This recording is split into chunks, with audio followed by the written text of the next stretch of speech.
देखी भैया, एक जानी के पति उनका के छोड़ के विदेश में गई बने, ना चिट्ठी ना पाती कुछ नहीं खन दे।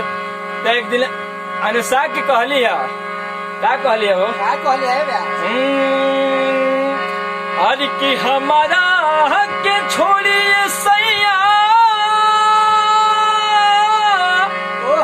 अरे कि गइलो विदेशवा, ओहो भूलाई रे गइलो ना।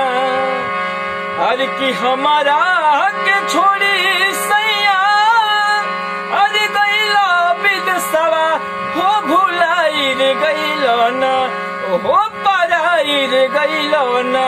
कि हे रमा कवनी सबतिया करलू भाई रे गइलो ना।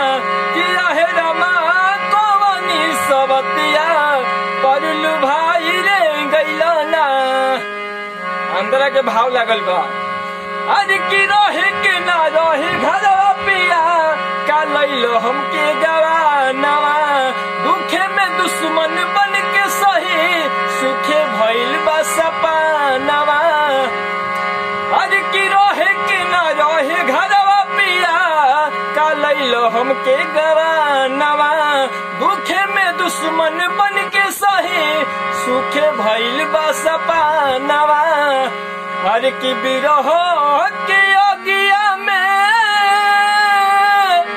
अरे हमरो तू भगिया के जराई रे गइलो ना। कि हो पराई रे गइलो ना। कि हे रमा कवन सबतिया परलू भाई रे गइलो ना। कि हे रमा कवन सबतिया परलू भाई रे गइलो ना।